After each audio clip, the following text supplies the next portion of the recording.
Ce 24 mars 2016, les nouveaux élus ont eu droit à plus de réjouissances, en commençant par Salim Maïgari, qui a été porté au poste de secrétaire général de la Commission nationale pour l'UNESCO, l'Organisation des Nations Unies pour l'éducation, la science et la culture. Avant sa nomination, il trônait à la tête de la direction du suivi de l'enseignement privé de base au ministère de l'Éducation de base. Ona Ada occupait ce poste par intérim. Rappelons que la Commission nationale pour l'UNESCO est composée d'une assemblée générale qui se réunit 2 fois par an et d'un comité exécutif qui siège 2 fois. Elle est présidée par Adidja Youssouf Alim, ministre de l'Éducation de base. Les membres de la Commission nationale sont nommés par le président de la République pour une durée de 4 ans. Le deuxième texte porte le renouvellement du mandat de certains membres de la Commission nationale de la communication pour une période de 3 ans. Il s'agit de Suzanne Kalalobé et Nadine Machikou Kameni, d'Alfaki Abdourahman, de Jean-Claude Autou, de Charline Dichia et Christophe Bobiokono. Aussi, le chef de l'État a nommé un nouveau membre à la Commission nationale de la communication en la personne de Guibaï Gatama, le directeur de publication du journal L'Œil du Sahel. Le 4e texte fait des heureux et des malheureux au ministère de l'économie, de la planification et de l'aménagement du territoire. Ainsi, l'ingénieur principal du génie civil, Charles Azola est le nouvel inspecteur général chargé de l'évaluation des performances des services.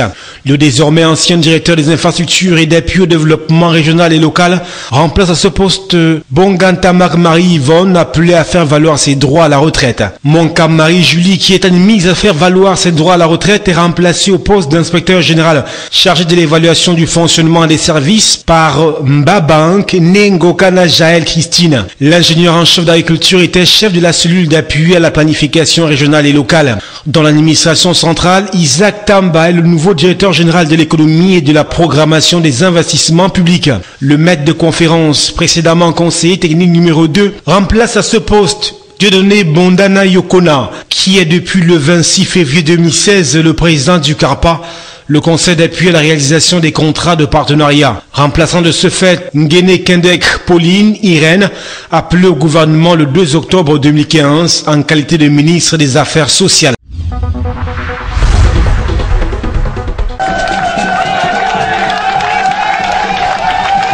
À Douala Premier, c'est le carrefour en point de la salle des fêtes d'Aqua qui a accueilli les militantes et militants de OJRDPC, OFDPC et RDPC. Occasion pour les différents orateurs de les rappeler à rester vigilants contre les manœuvres de déstabilisation, de désinformation et de désintoxication contre le pays. De manière massive, nous le soutenons pour conduire la mission qu'il a commencée depuis le 6 novembre 1982.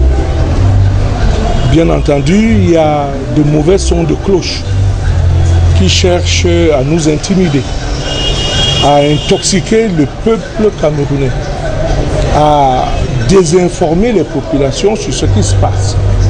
Et dans cette croisade contre le peuple camerounais, nous disons non. Et soutenons notre président pour qu'il continue, et c'est le deuxième plan de notre démarche, qu'il continue son œuvre de construction nationale.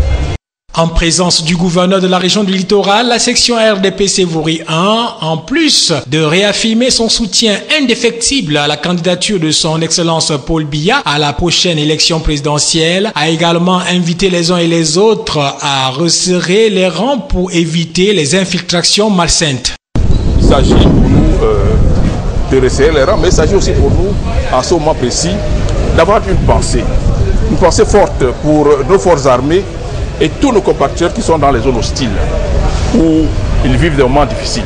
Nous ne pouvons pas les oublier. Cette fête, effectivement, va donner lieu à des effusions festives, mais ces effusions festives seront tempérées. Même son de cloche du côté du carrefour rond-point Dakar dans l'arrondissement de Douala 3e. Ici, les 32 sous-sections RDPC Vouri 3 ont répondu présent à l'appel de leur président pour ce meeting de célébration et surtout de soutien au président national du parti. Les militants de la section RDPC Vouri 3 ainsi que l'ensemble des populations de l'arrondissement de Douala 3e soutiennent son Excellence Paul Biya, chef suprême des armées, dans sa lutte qu'il a engagée contre Boko Haram. Nous soutenons également les actions économiques de son Excellence Paul Biya qui vont sans doute nous conduire vers l'émergence en 2035. Outre les discours et autres motions de soutien, la fête était meublée de part et d'autre par des prestations artistiques.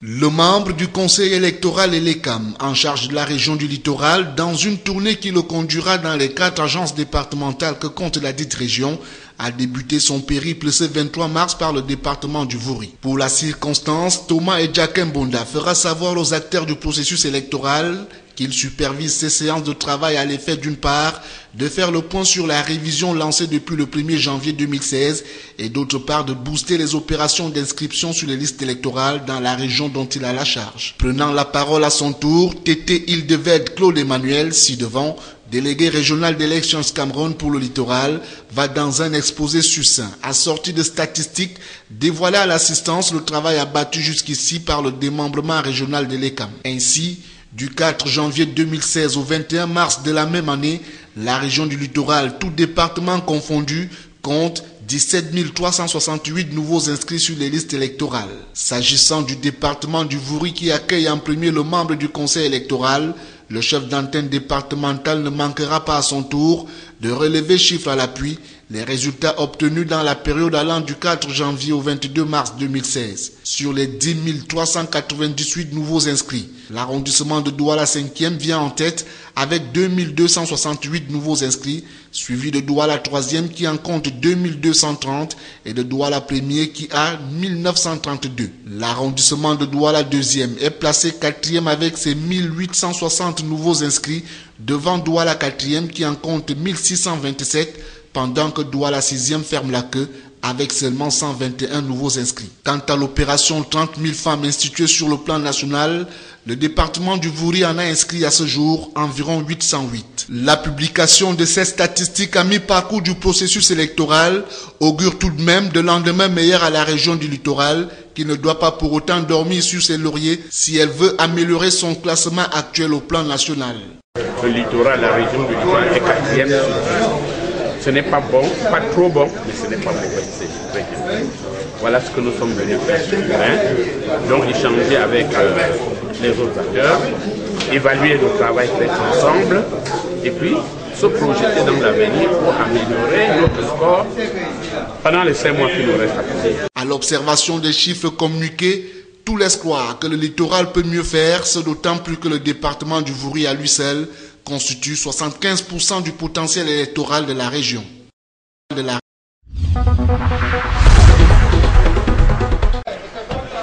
La coopération entre le Cameroun et le Koweït est très ancienne. Elle date depuis les années d'indépendance, en croit Yaouba Abdoulaye, le ministre délégué auprès du ministre de l'économie en charge de la planification et de l'aménagement du territoire qui a reçu ce mercredi à Yaoundé une délégation de parlementaires koweïtiens en visite au Cameroun. Ceux-ci étaient accompagnés de leurs collègues camerounais dans le cadre du groupe d'amitié parlementaire Cameroun-Koweït. Ce fut l'occasion pour le ministre délégué auprès du ministre de l'économie de passer en revue les différents aspects de cette coopération marquée par les interventions et autres soutiens du Fonds koweïtien pour le développement du monde arabe au bénéfice du Cameroun. Sans être exhaustif, Yaouba Abdoulaye a rappelé quelques faits d'armes de cette coopération. Il s'agit du projet de construction de la route Ayos-Bonis et principalement le tronçon Ayos à Bombank, long d'environ 100 km et la route Yaoundé-Kribi, dont le tronçon Yaoundé-Pont de Lama, supporté par le Koweït. Il existe d'autres projets en cours d'exécution au Cameroun, des projets qui bénéficient du soutien financier koweïtien, au nombre desquels la construction du corridor Saint-Méliman-Djoum, République démocratique du Congo, et le projet de construction du lycée technique des Kounou à Yaoundé. Il est à rappeler que d'autres secteurs de l'économie camerounaise intéressent les parlementaires koweïtiens qui entendent indiquer la destination camerounaise à leurs investisseurs. Il s'agit notamment de l'ouverture d'une ligne directe entre Yaoundé et Koweït City et les minerais du sous-sol camerounais qui ne laissent pas indifférents les Koweïtiens qui sollicitent de la partie camerounaise des garanties de sécurisation de leurs investissements.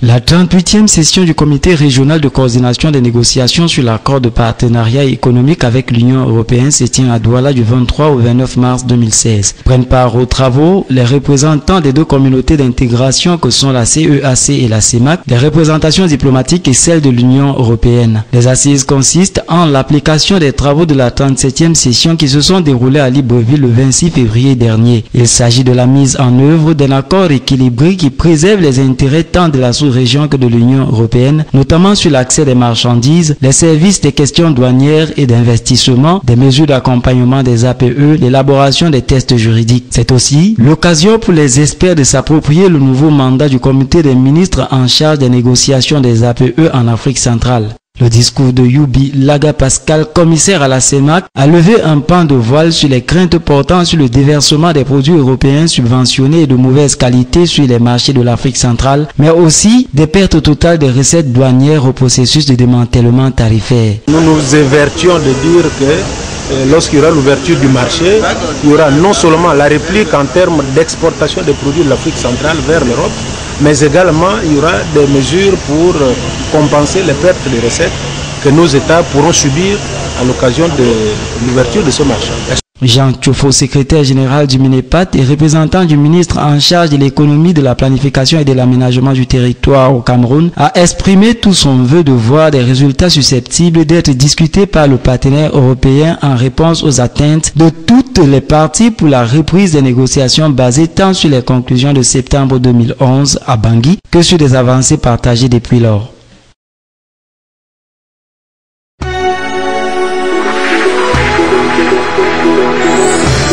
Thank you.